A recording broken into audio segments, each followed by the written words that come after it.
como é que se define a neurocomunicação?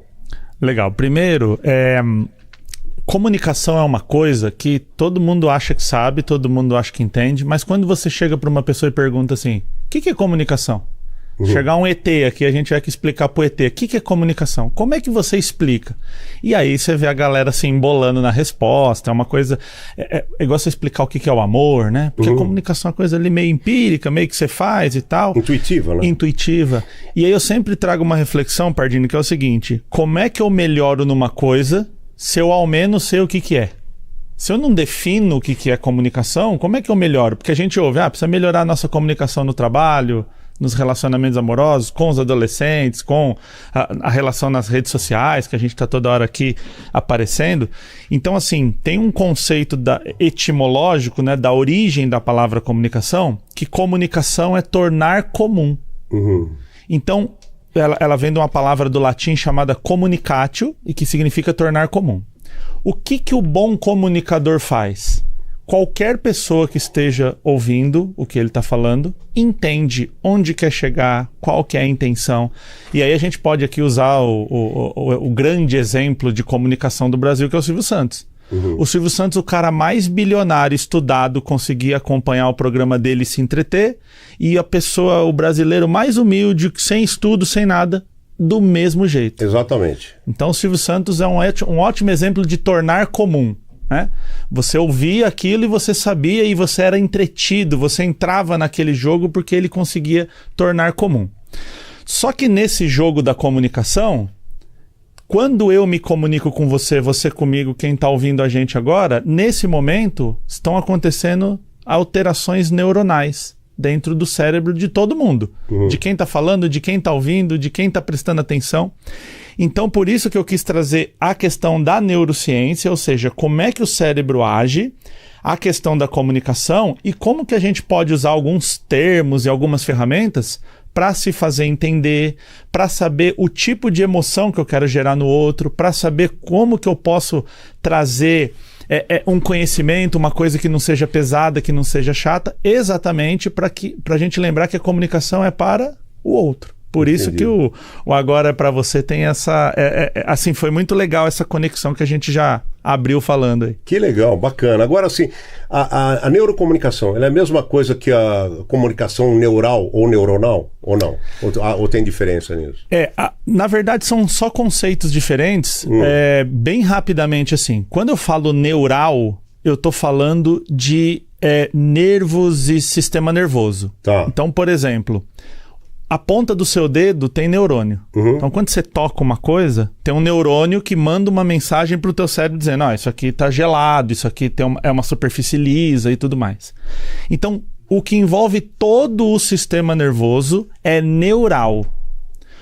O neuronal é o neurônio. Tá. Então, a gente está falando especificamente ali quando o neurônio está agindo. Tá? Então, existe essa diferença de neural é tudo e neuronal é uma coisa mais específica.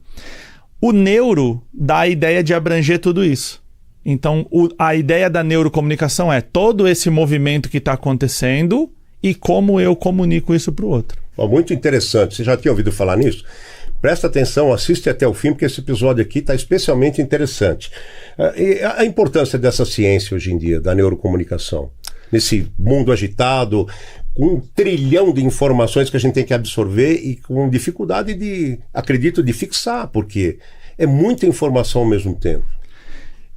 Se a gente parar para pensar, o mundo sempre foi um lugar complexo, a mente humana sempre foi uma coisa complexa. Hoje você pega assim, doutor PhD em neurociência, você pergunta uma coisa para ele, ele faz assim, não tem ideia da resposta, de tão complexo, né? Aliás, a gente brinca, a neurociência é o cérebro estudando ele mesmo, né? É uma ideia louca, você fala, como é que o cérebro mesmo está se estudando, né?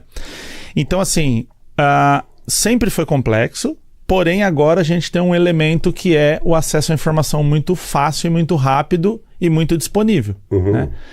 Nesse aparelho aqui, eu acesso qualquer obra humana. Tudo que foi feito na história da humanidade está aqui agora para eu acessar, para eu ler.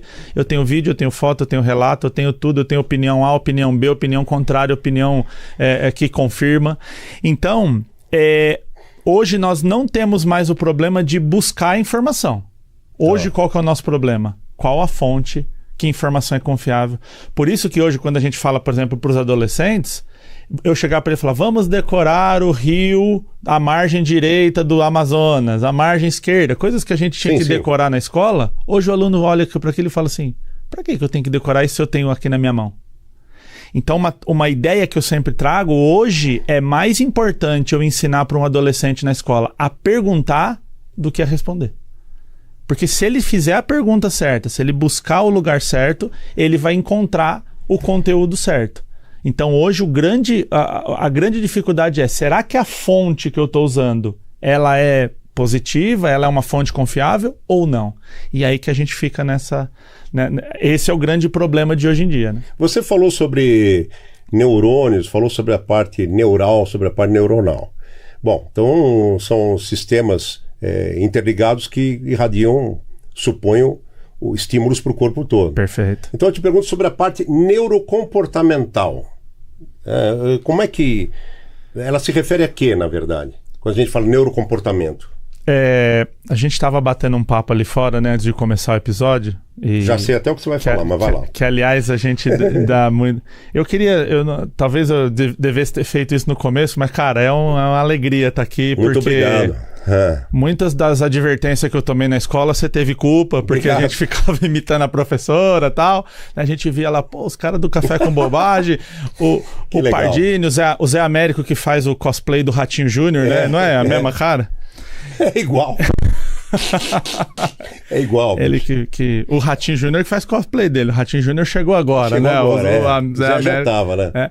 Então, assim, cara, o Robson Bailarino, nós imitava na escola, tal, era muito bacana. Então, a gente estava conversando ali, e eu não sei se eu devo contar a história, mas a ideia é o seguinte, o Pardini fez uma imitação, e aí a galera achou que era séria, e aí chamaram ele para uma conversa séria achando que era imitação. Acho que tá bom para expor. Lembra que você falou assim, eu estava na sala de espera para fazer uma reunião, eu lia a revista, mas eu não absorvia nada, porque o meu cérebro ele estava em outro lugar, em outra prioridade. Nosso cérebro tem várias áreas, tal, mas tem uma área que chama sistema límbico. O sistema límbico ele é responsável por gerenciar todas as nossas emoções. Quem assistiu Divertidamente lá, o desenho que tem aquilo é o sistema límbico trabalhando. E nós temos uma outra área, que é o córtex pré-frontal, que é o gerenciador dessas emoções. Então imagina assim, tô andando na rua, fecharam meu carro, me deram uma fechada no trânsito, me dá uma raiva, eu quero descer lá e brigar com a pessoa. Tem uma coisa no meu cérebro que fala assim, vai arrumar briga, você tem família, o cara tá armado, vai dar um problema aí e tal. Então tem uma coisa que fala pra você gerenciar aquela emoção. Às vezes você tá muito alegre, tem uma área que falou, toma cuidado, tá exagerando, tá ficando eufórico, né? A raiva, o medo, a alegria. Então tem uma área ali que fala que é o córtex pré-frontal, uma área que fica atrás da nossa testa, acima dos nossos olhos aqui. Tá. O que é interessante nesse sistema? O sistema límbico tem ramificações de neurônios que conversam com o córtex pré-frontal e o pré-frontal conversa com o sistema límbico. É uma via de duas mãos. A grande pergunta é, quem ganha? Quem que domina isso aqui? Depende da intensidade. Se você tem um medo, por exemplo, a gente está aqui e aparece um rato no estúdio. Dá um negocinho de medo, mas fala, rato, tranquilo. Ó, meu cérebro, não, tá tudo bem, ele não vai te fazer mal. Vamos pegar uma caixa ali para pegar ele e tal. Agora, quando você tá num medo muito grande de ser exposto, um medo social, um assalto, um sequestro, o sistema límbico tá tão fortalecido que o neurônio silencia essa gestão. Por isso que ali na hora que você estava me contando, você falava, para eu formar uma frase, para eu assinar, para eu fazer uma coisa, eu tô tendo dificuldade porque aquele emocional de medo tá tão forte, tá tão grande, que você perde o racional, com muitas aspas aqui. Por exemplo, você tá num lugar e começa a pegar fogo.